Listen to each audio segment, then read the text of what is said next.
malam dari Kota Purwokerto meluncur doa sehati edisi Rabu tanggal 11 Desember 2024. Masih bersama dengan kami Bapak Gembala Nono Robi Harjo dan saya Vivi Robi Harjo masih setia menemani saudara sekalian setiap hari Rabu pukul 8 malam. Dan kami menyapa saudaraku sekalian baik yang dari Kota Purwokerto dan dari berbagai kota-kota di seluruh penjuru tanah air, bahkan yang ada di luar negeri, merantau di luar negeri. Selamat malam semuanya. Dan apa kabarmu hari ini? Apakah hari ini sudah dilewati dengan penuh ucapan syukur? Sudahkah dilewati dengan pengharapan yang penuh kepada Tuhan dan penuh dengan sukacita kebahagiaan? Harapan dan doa saya selalu saudara sekalian menikmati kebahagiaan di dalam Kristus Yesus Tuhan. Dan menjelang tutup tahun, kesibukan apa yang saudara sudah kerjakan hari-hari ini? Jangan lupa sibuknya saudara, jangan lupa untuk tetap jaga kesehatan karena ini sudah masuk musim hujan dan kita harus tetap menjaga kesehatan kita, jangan sampai jatuh sakit tapi tetap sehat supaya kita bisa dapat terus bekerja dan melayani Tuhan tentunya. Selamat malam untuk Ibu Yuli Nurhayati dari Kota Purwokerto. Selamat malam, Shalom Ibu Yuli, Shalom. Shalom semuanya, sekali lagi selamat malam. Selamat bergabung kembali bersama dengan kami dari studio di Kota Mendoan, Kota Purwokerto. Haleluya, puji nama Tuhan. Dan adalah kebahagiaan sendiri buat kami di mana kami boleh kembali dapat menjumpai dan menyapa saudara sekalian dan boleh melihat saudara sekalian dalam keadaan yang sehat-sehat dan bahagia. Haleluya, puji Tuhan. Saudaraku yang di dalam Tuhan Yesus Kristus, kita tahu bahwa firman Tuhan berkata bahwa Tuhan turut bekerja dalam segala sesuatu untuk mendatangkan kebaikan bagi kita yang mengasihi Dia, dan segala perkara kita percaya dapat kita tanggung di dalam Dia yang memberi kita kekuatan. Jadi up and down-nya kehidupan jangan kita lewati dengan hati yang loyo, tapi hati yang penuh pengharapan karena kita punya Tuhan yang hebat, kita punya Tuhan yang besar, Allah El Shaddai.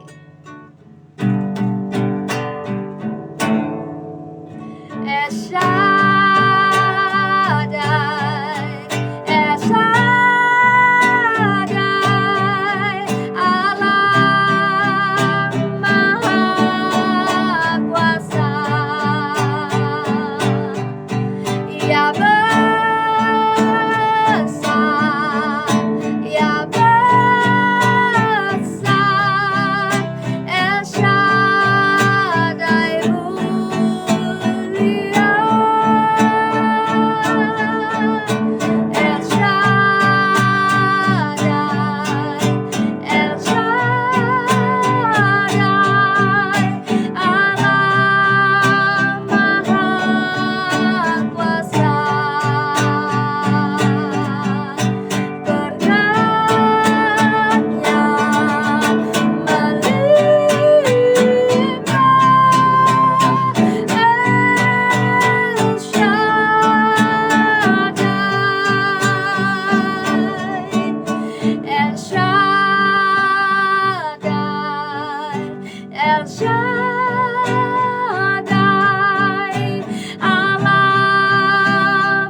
bersyukur Tuhan, Engkau luar biasa dalam hidup kami.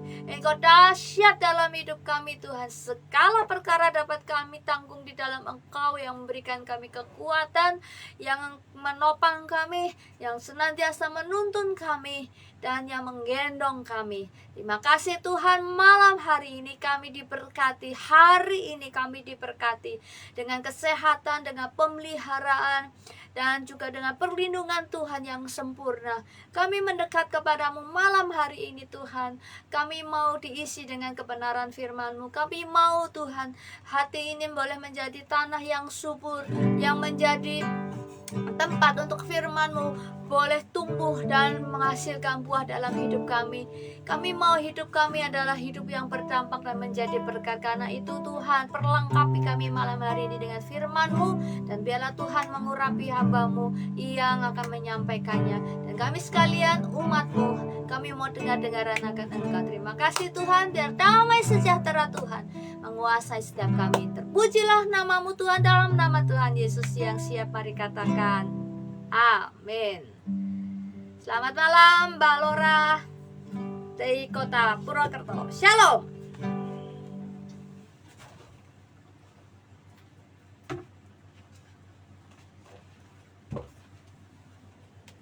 Shalom semuanya, selamat malam.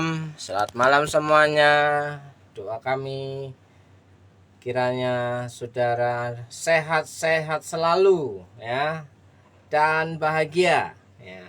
Orang yang diberikan kesehatan, dia layak untuk dapat mengucap syukur kepada Tuhan. Bahkan dengan tubuh yang kurang sehat sekalipun, Ayub masih bisa mengucap syukur kepada Tuhan. Kiranya pada akhir zaman ini banyak Ayub-Ayub yang menjadi inspirasi dalam kehidupan kita ya. Baik senang maupun susah, tetap bersyukur kepada Tuhan. Amin. Oke. Jadi saudaraku yang dikasih Tuhan, siapapun saudara hari ini tanpa terkecuali, saya berdoa kiranya saudara dalam keadaan baik-baik saja. Tuhan tolong, Tuhan berkati, yang sakit Tuhan jamah dan sembuhkan ya. Yang sedang bergumul dengan keluarga, Tuhan pulihkan. Yang bergumul dengan pekerjaannya, Tuhan menolong. Berkat keberuntungan terjadi dari hari demi ke hari, saudaraku yang dikasih Tuhan. Nah, saudaraku yang dikasih Tuhan, ketika tadi saya membaca Alkitab, membaca firman Tuhan ya, saya sempat teringat kemarin ketika seorang murid Yesus berkata, kalau aku sudah mengikut Engkau, apa yang menjadi upahku Tuhan? Ya kan? Kalau aku mengikut Engkau, kalau aku melayani Engkau, kalau aku taat, apa yang menjadi upahku Tuhan?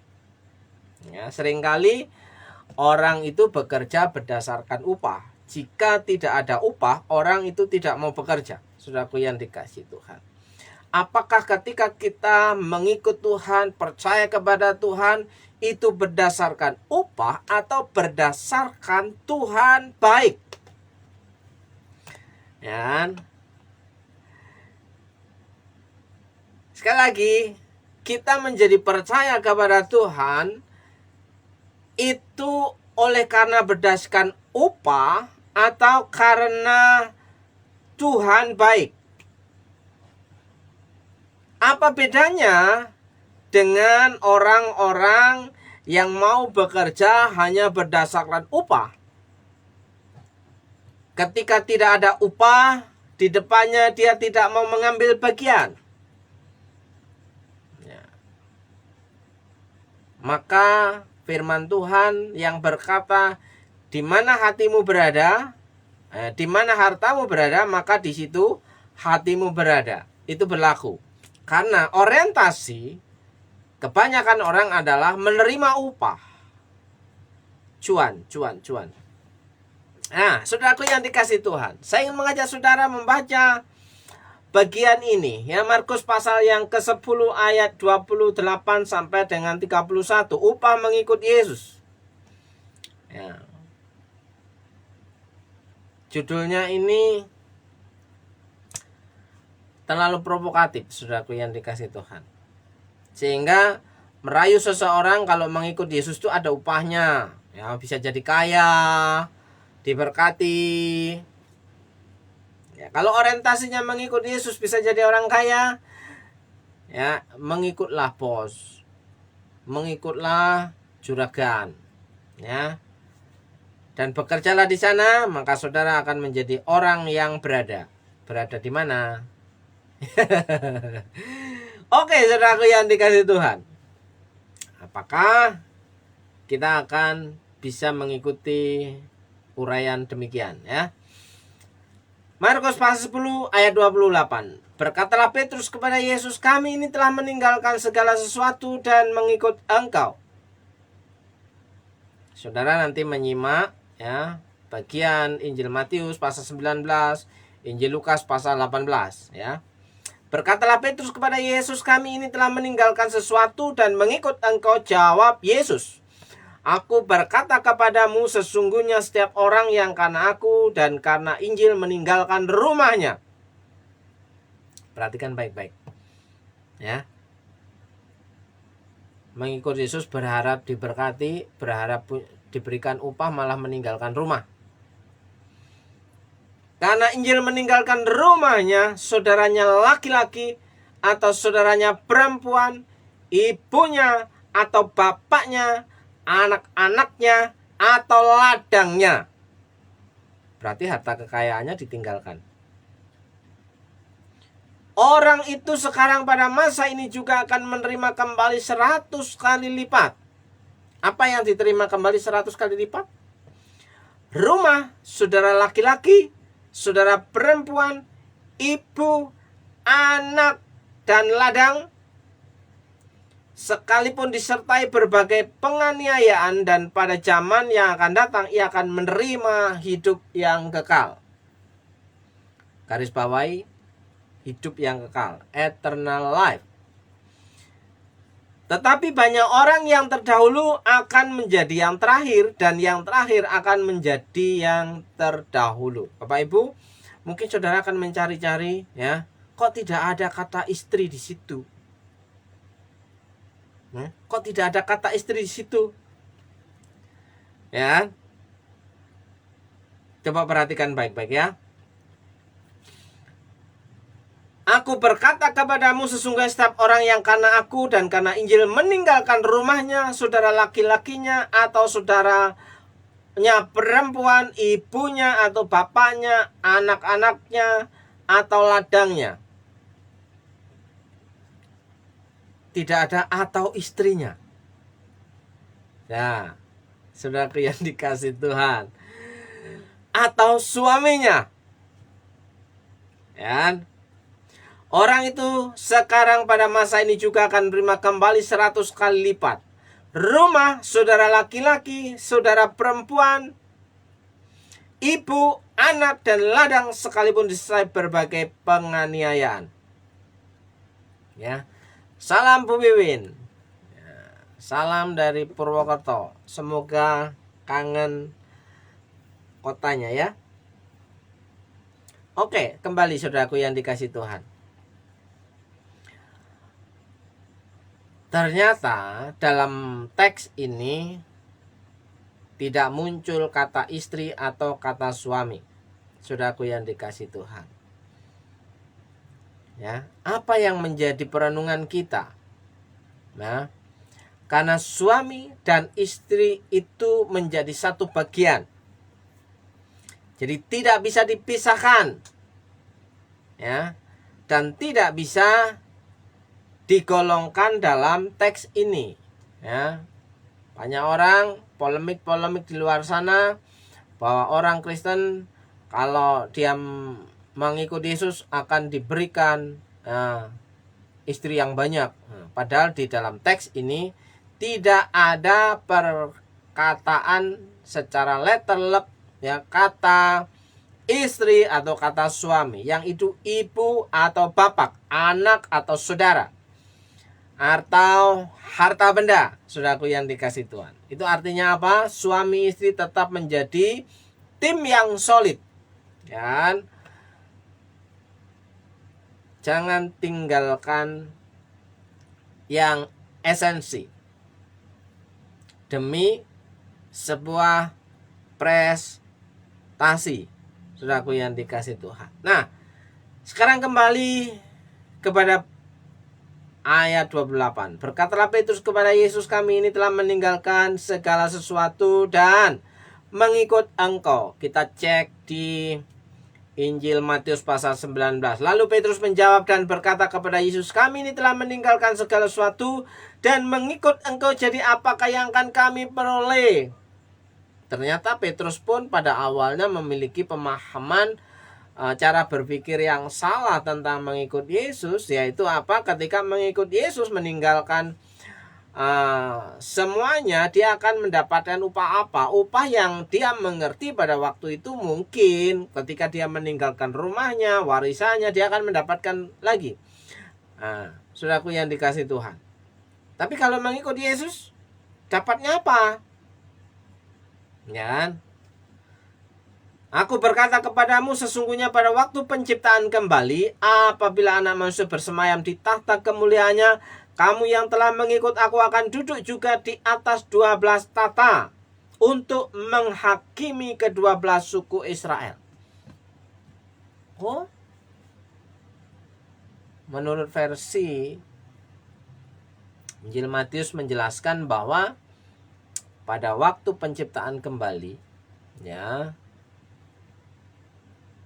apabila Anak Manusia bersemayam di tahta kemuliaannya, berada pada posisi otoritas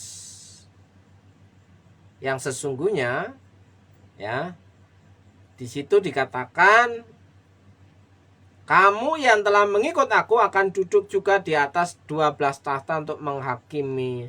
Rupanya kita akan menjadi timnya Tuhan dalam pengadilan ilahi, saudaraku yang dikasih Tuhan. Jadi saudaraku yang dikasih Tuhan, jika di bumi ini, di dunia ini, siapapun saudara yang sedang berseteru tidak bisa mengampuni, menerima keberadaan orang lain, saudaraku yang dikasih Tuhan, di situ firman Tuhan berlaku bahwa orang yang mau diampuni Bapa di surga, orang yang mau diampuni oleh Allah, ia harus mampu mau mengampuni orang lain. Jika engkau tidak mau mengampuni orang lain, maka engkau tidak bisa berada pada satu komunitas bersama Tuhan di surga. Ya.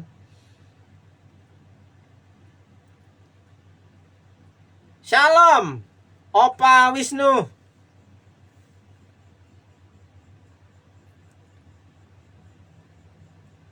Ada banyak orang berpikir bisa pindah-pindah gereja.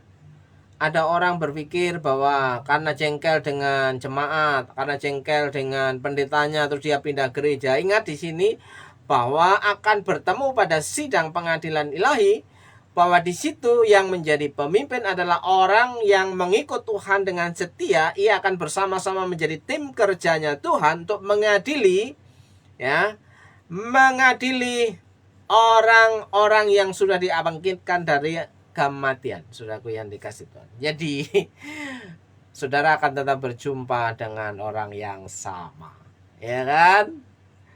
Tapi akan berada di sebelah kiri atau ada di sebelah kanan, saudaraku. Orang yang masuk dalam hitungan Tuhan mendapatkan kenikmatan Tuhan atau mendapat, ya, upahnya karena pelanggaran-pelanggaran yang tidak bisa ditolerir.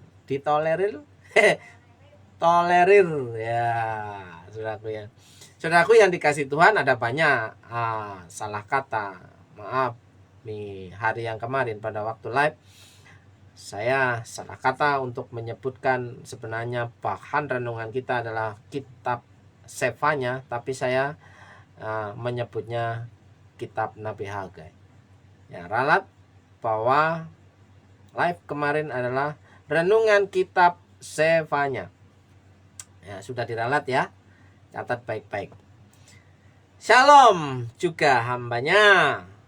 Oke, saudaraku, kita pasti akan bertemu kembali pada waktu pengadilan terakhir ketika sangkakala di bumi orang mati dibangkitkan semuanya. dan kita semua akan bertemu, baik engkau yang merasa senang atau engkau yang merasa tidak senang, engkau yang merasa suka atau engkau merasa yang tidak suka. Tapi hukum firman Tuhan berkata bahwa kalau kita mau diampuni Bapa di surga, maka kita harus mau mengampuni orang lain. Supaya apa? Ketika kita nanti mendengar sangkakala akhir zaman berbunyi, kita pada satu area yang sama, karena kita akan reuni. Ya, ketika reuni masih menyimpan luka hati, masih menyimpan kebencian, berarti dia tidak akan betah di sana. Karena di surga tidak ada orang yang menyimpan kepahitan, akar pahit. Karena di surga tidak akan menyimpan benih permusuhan. Ya, karena di surga tidak akan menyimpan benih luka. Karena di surga, di situ tempatnya kumpulan orang-orang yang menikmati kenikmatan yang diberikan Tuhan, penuh dengan sukacita dan damai sejahtera. Jadi pastikan ketika ketemu pada akhirnya kita sudah beres semuanya. Bereskan sekarang, jangan sampai menunda-nunda pemberesan, karena pada waktu pemberesan itu sudah terlambat, maka kita tidak bisa akan memperbaikinya kembali. Oleh sebab itu, apa upahku ketika mengikut Tuhan? Jangan sama dengan Rasul Petrus, ya, murid Yesus yang bernama Petrus ini. Jadi apakah yang akan kami peroleh? Ya kan? Nah, saudaraku yang dikasih Tuhan. Dan setiap orang yang karena namaku meninggalkan rumahnya, saudara laki-laki atau saudara perempuan, bapak, ibunya, anak-anak, atau ladangnya, akan mereka kembali 100 kali lipat. Itu artinya apa, saudaraku yang dikasih Tuhan?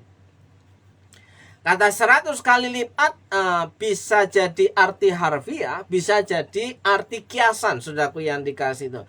Ya, sebuah kata peribahasa sedunia sastra, ya, yang menggambarkan bahwa 100 kali lipat itu perlindungan Tuhan, penyediaan Tuhan yang tanpa batas kepada orang yang menyerahkan hidupnya kepada Tuhan. Artinya, segala sesuatu yang menjadi keputusannya untuk mengikut Tuhan akan dilindungi, diproteksi, ditolong oleh Tuhan karena hidupnya itu sudah diserahkan kepada Tuhan.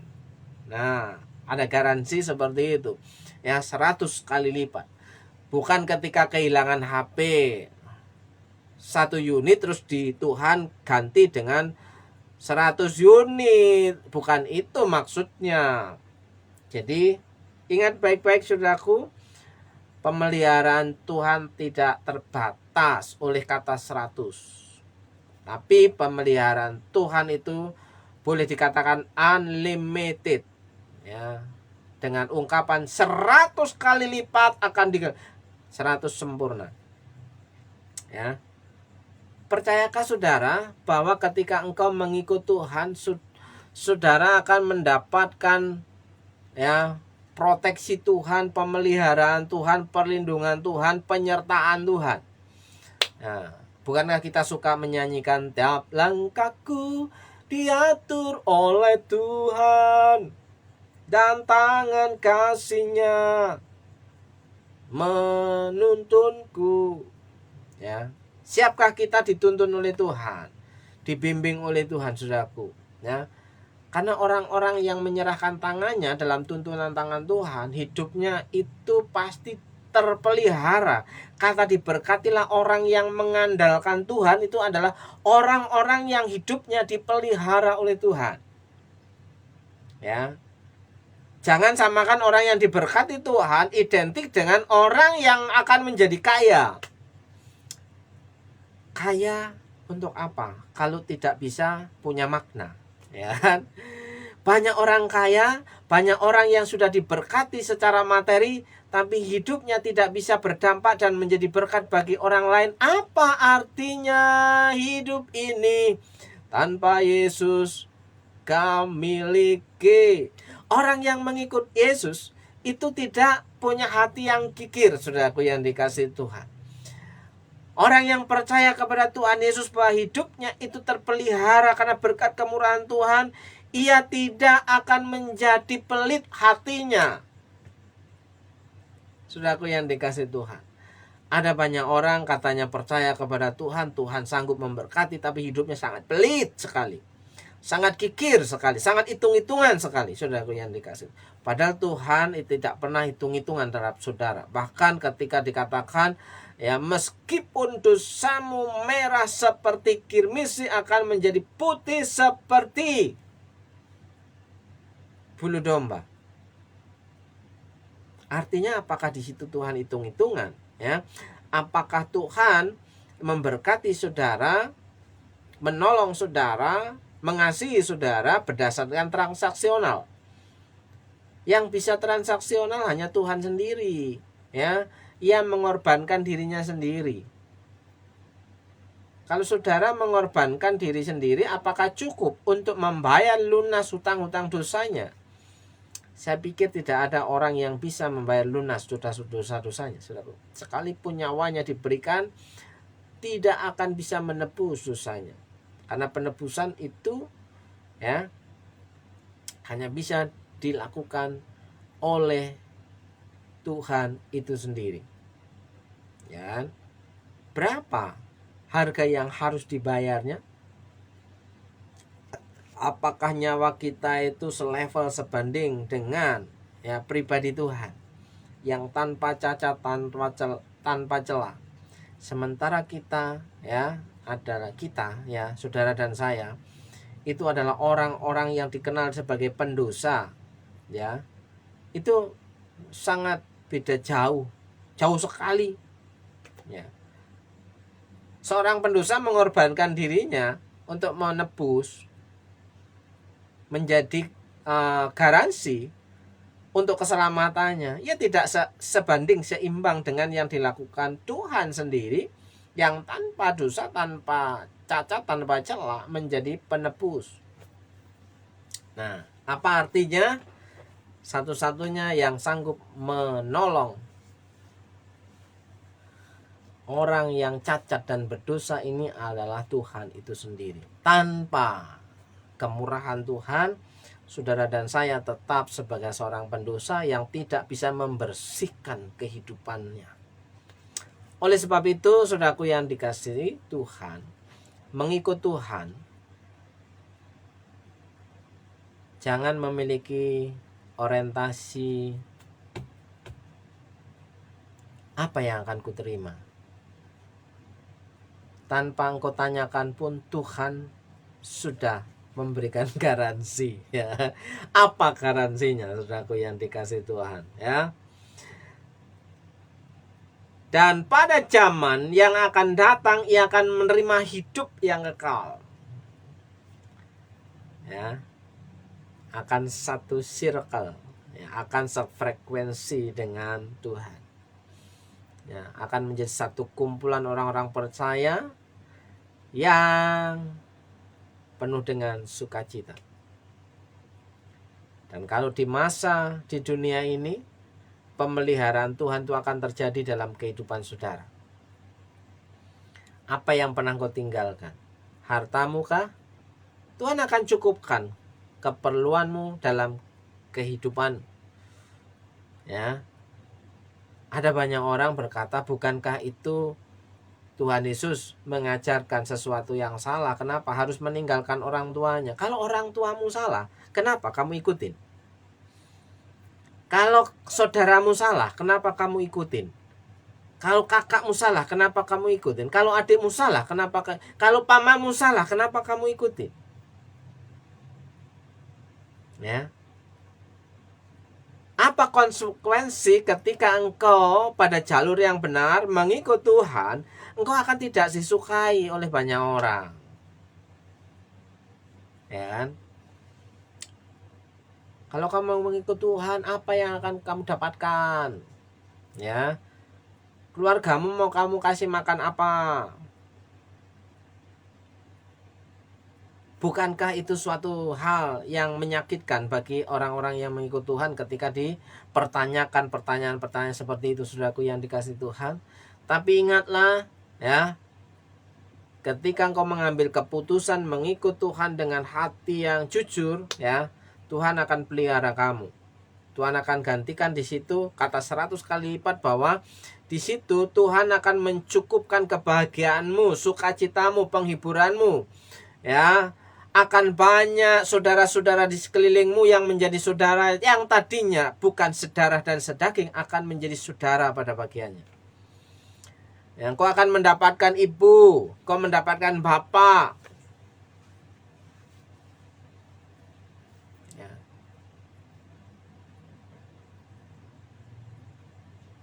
Tapi yang jelas di situ dikatakan ketika engkau meninggalkan ladangmu atau warisannya, ya, itu berhubungan dengan materi, engkau akan dicukupkan Tuhan, dipelihara Tuhan dari hari ke hari, bahwa ketika engkau melayani mengikut Tuhan dengan sungguh-sungguh, pemeliharaan Tuhan itu tak akan pernah habis-habisnya. Saudara yang percaya, katakan amin.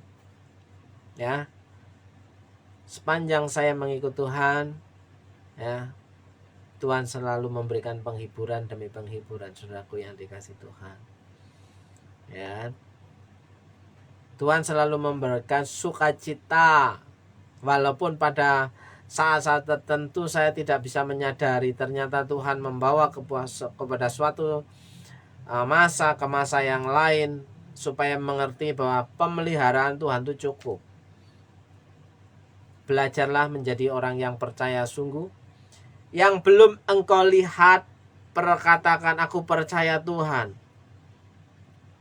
Yang mungkin engkau berkata mustahil, bagi Tuhan tidak ada yang mustahil, dan bagi engkau yang percaya tidak ada yang mustahil.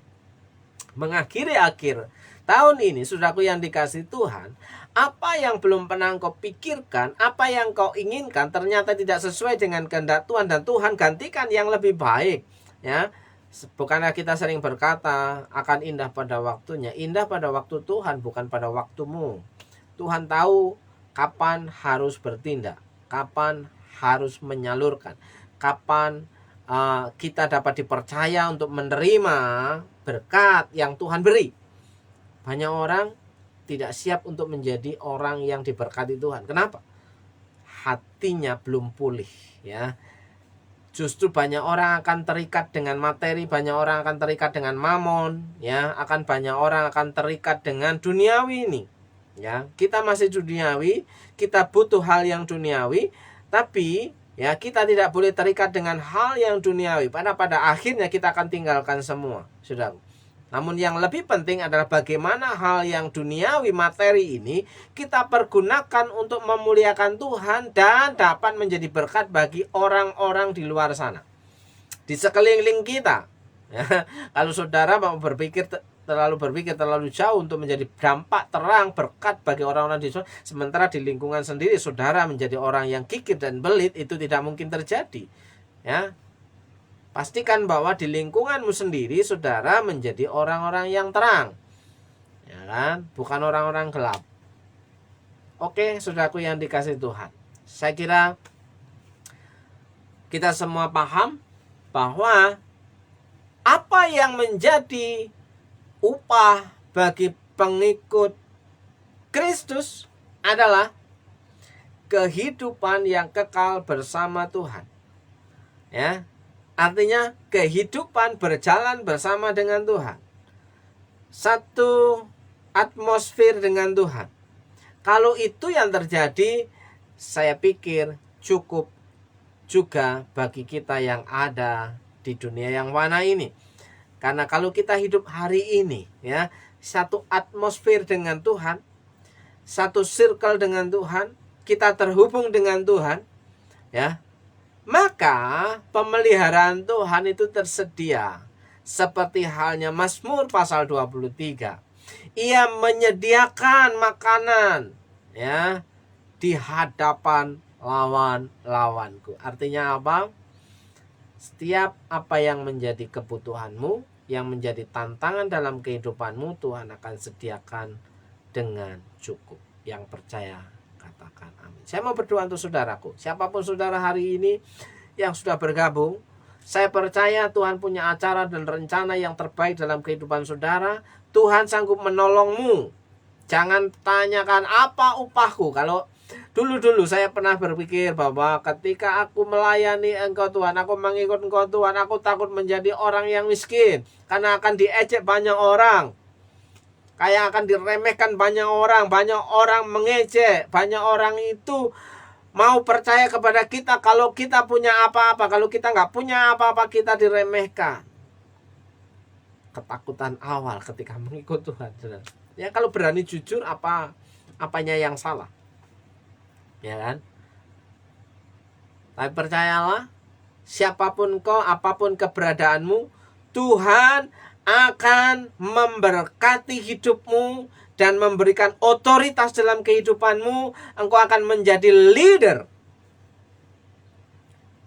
from zero to hero. Engkau akan menjadi orang yang dapat dipercaya oleh Tuhan untuk menolong banyak orang. Di dalam berkat nama Yesus, berdoa untuk Bu Yuli, berdoa untuk Pak Victor, berdoa untuk Bu Wiwin, berdoa untuk Pak Wisnu, ya, berdoa untuk Lukas Dapanamung, dan siapapun saudara yang sudah bergabung. Saya berdoa kiranya berkat Tuhan tercurah dalam kehidupanmu, sehingga engkau dapat menjadi saksi dan terang di mana anak-anak Tuhan bisa jadi berkat dan dinikmati oleh orang-orang di sekitarnya. Dalam berkat nama Yesus, engkau sang bergumul dengan keluargamu, Tuhan pulihkan. Engkau yang bergumul dengan pekerjaanmu, keuanganmu, Tuhan memberikan keberuntungan demi keberuntungan. Dari hari ke hari, engkau yang bergumul dengan sakit penyakitmu dan kelemahanmu, dalam nama Yesus jadilah sehat, jadilah sembuh, pulih dan sehat. Dalam berkat nama Yesus, saudara yang percaya, Tuhan Sang Immanuel, Natal sudah tiba. Yang percaya katakan amin. Amin. Shalom semuanya. Tuhan Yesus memberkati. Berkat Tuhan terjadi atas hidupmu. Mukjizat itu nyata. Shalom. Amin.